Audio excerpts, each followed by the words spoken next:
the statements that the larger disc-shaped object passes behind the tether, making it quite a large UFO of some description. I would like to analyse that and show my analysis of where I think the object actually passes in front of the tether.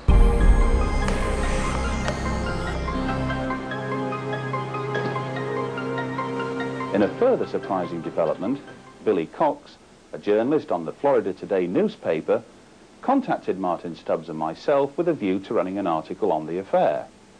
But, said Cox, that article would only go ahead if their own experts deemed that objects did indeed pass behind the tethered satellite, seen during NASA's STS-75 mission.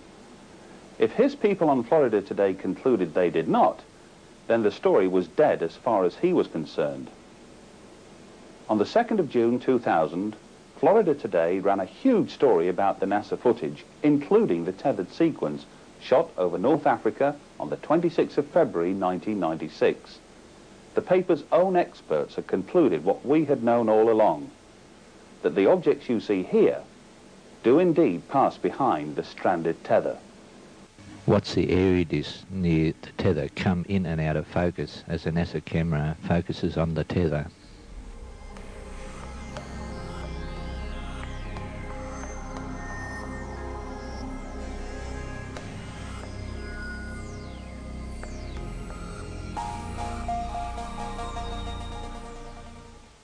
Left of screen, the Airy Disc notch starts at the top.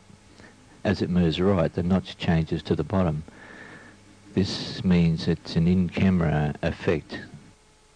This happens as the object moves from one side of the frame to the other, and that notch is an in-camera effect, not on the object itself.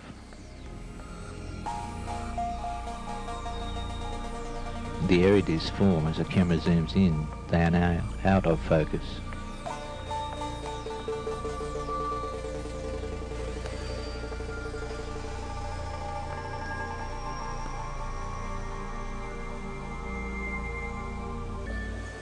Example of the objects passing in front of the tether, not behind, as some have suggested.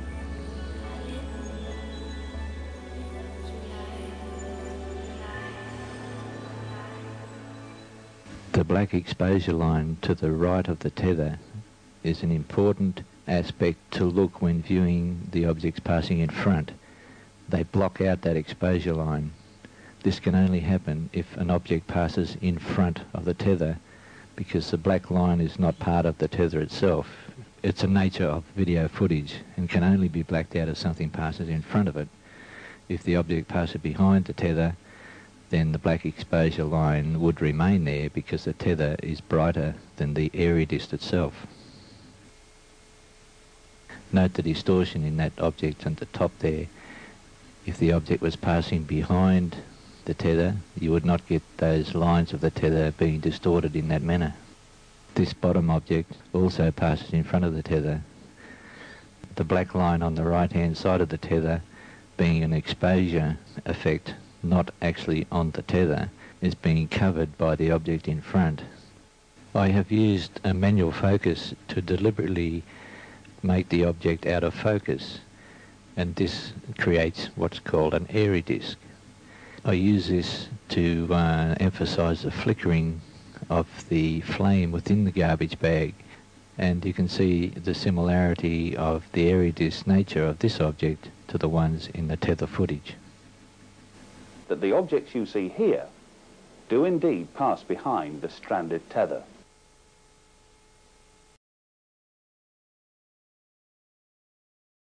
Well, thank you, Graham and Russell, for your reply.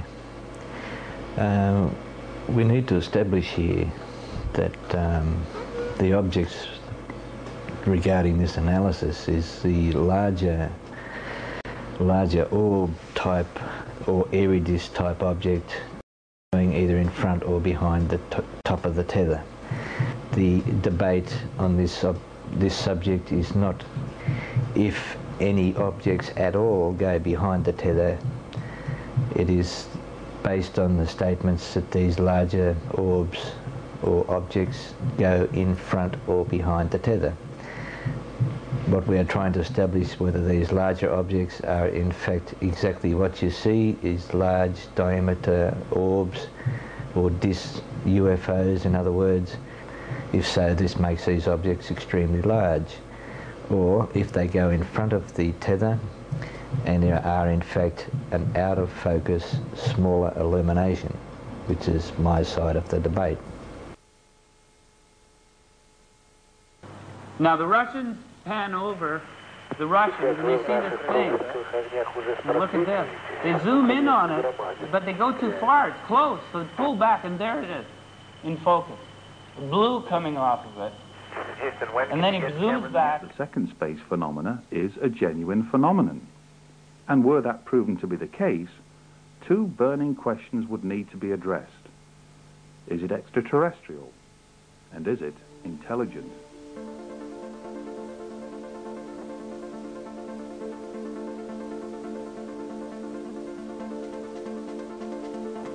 The paper's own experts have concluded what we had known all along, that the objects you see here do indeed pass behind the stranded tether. That Florida Today came to us and made this extraordinary offer, if you will, that if their people, i.e. experts, that they could get hold of at Florida Today, could prove and beyond any reasonable doubt that these objects, these strange anomalous discoids, call them what you will, pass behind the tether, then they will run with the story. And the bottom line is that they did indeed get that confirmation, and a full page article appeared in Florida Today newspaper.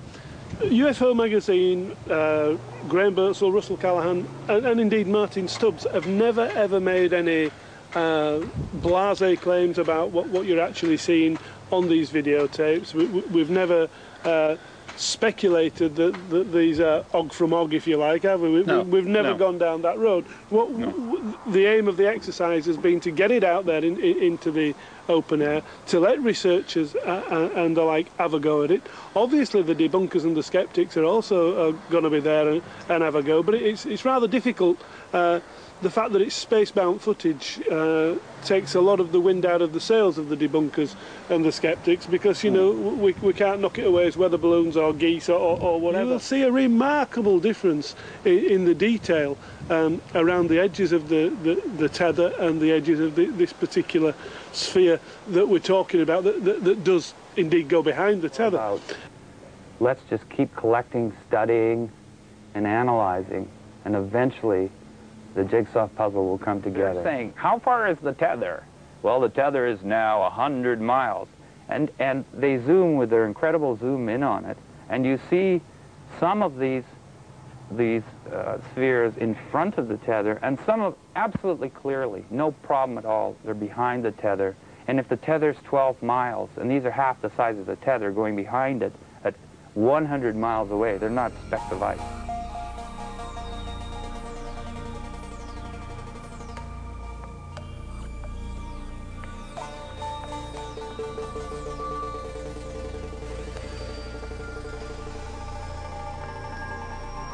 You can see in this footage where the Airy Disc passes along the top of the tether. The top of the tether becomes more out of focus and fuzzy. The black line or exposure line to the right hand side becomes dull. It lightens up, not as pronounced. Therefore the object, which is the Airy Disc, not quite as illuminated as the tether, is passing in front of the tether. As the Airy Disc passes in front of the black line, the slot in the Airy Disc allows a little bit more of that black exposure line to be exposed, and then it is recovered again as the Airy Disc moves. And then after the Airy Disc has passed beyond the tether, the top of the tether and the black line becomes clearer and more sharp. Therefore the Airy Disc is passing in front of the tether.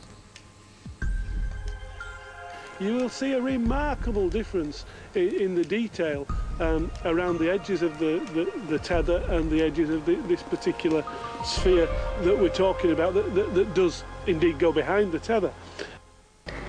When the notch passes over the black line, even on the best footage, the black line brightens up a bit. You can see the black line through the notch on the Airy Disc. Then the Airy Disc continues over the tether, and the black line at the top of the tether is being covered by the Airy Disc, which is semi-transparent because it's an out of focus, closer object than what the tether is, and I'll demonstrate this next. And I stand by my statement that this disc is an out of focus, closer object passing in front of the tether.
Well, I have to say, Russ, that depth of field experiment that you just conducted there is really just an exposure experiment. You didn't, the objects were only sort of this far apart. There's no real depth of field involved in that experiment, but I think I can demonstrate the depth of field between the camera, the tether and the object by using the following bit of footage.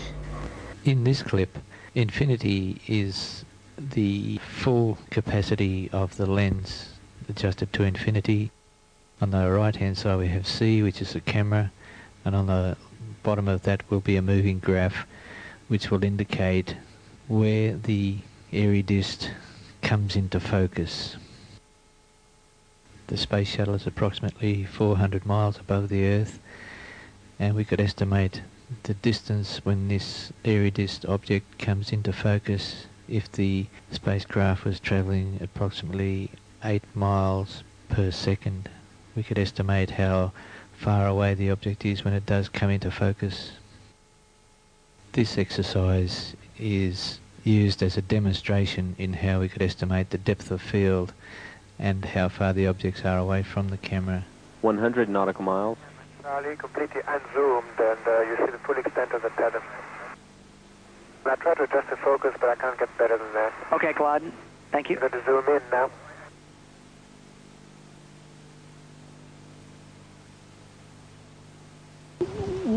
Where I want to come from on this particular thing is, if you wanted the smoking gun, if you like, the key event that would back your arguments that this object does go behind was if this was an Airy Disc or just an out of focus light source in front of the tether, just in front of the camera.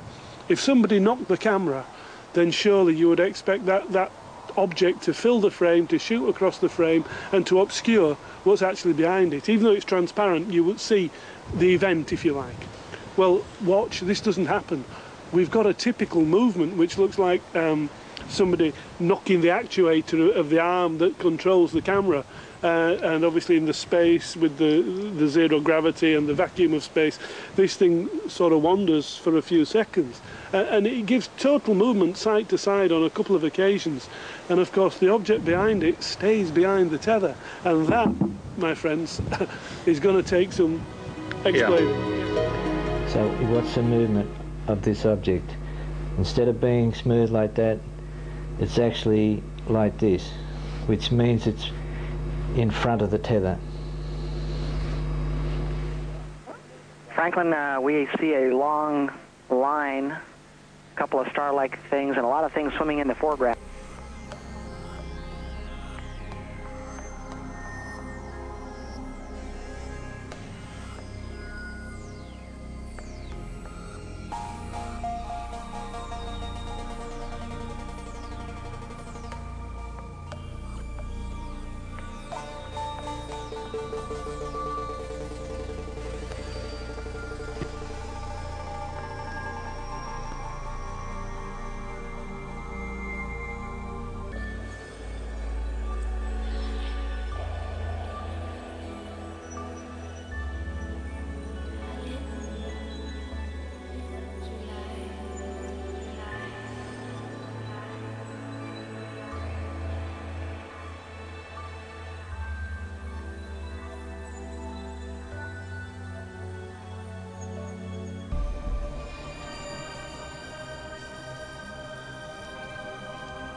The movement of a little over half the field of view of the tether in relation to an object closer. The object that's closer will really appear to move more in the field of view, mainly because the field of view is narrower the closer you get to the camera. So this is what I'm trying to use, this variation in movement of the objects in relation to the tether, to determine whether they're actually in front or behind the tether. Imagine the camera's shake. This dot here is equal distance from the top of the field of view, for example, and when the camera jolts, the top of the tether is about not quite equal distance from the bottom, so it moves approximately a bit over half a frame of a field of view, half the field of view at that distance. So the dot, or the object closer to the camera, would appear to move more than an object at the distance of the tether. And that is exactly what you see happening here. Take special note of the relationship between the movement of the larger object and the movement of the lower edge of the stabilized frame. Compare this with the rubber band demonstration and the field of view demonstration, and you will see this principle at work. If any of these objects or larger objects that move to a greater degree than the tether itself were actually behind the tether, then you would not get this movement, because anything beyond the distance of the tether, especially when it's stabilized, would not get this movement. You can actually do an experiment to explain this to yourself. If you stand in a street where there's a row of houses, a row of fences, a row of trees, and then bend your knees to lower your point of vision a couple of inches, take note of the movement of objects related to one another that are close to you. See how they move in relation to one another, and then mid-view you'll see that they move even less.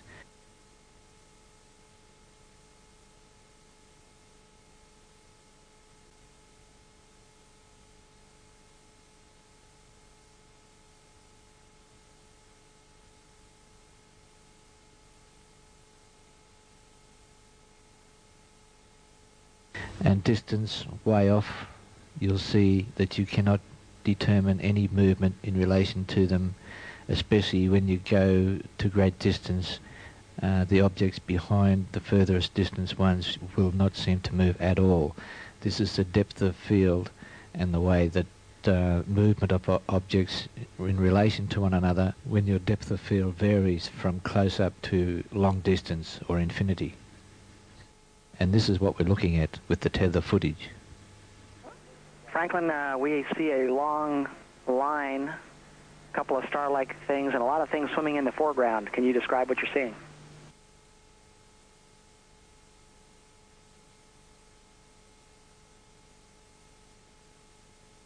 If you look closely at these two clips side by side, you can see the Airy Disc obscuring part of the top of the tether. And this means that this Airy Disc is in front of the tether. The sunlight is shining on the tether, being a solid object, making it 30 to 40% brighter than the Airy Disc, which is not a solid object, but an out-of-focus smaller object. Therefore, because the tether is 30 to 40% brighter than the Airy Disc, it appears to be actually in front of the Airy Disc, when in fact it is behind and shining through the semi-transparent Airy Disc, giving an optical illusion or a misleading visual effect. If in fact the Airy Disc was a solid object like the tether, the reflection of sunlight would be even greater than the tether. All of these objects move in front of the tether.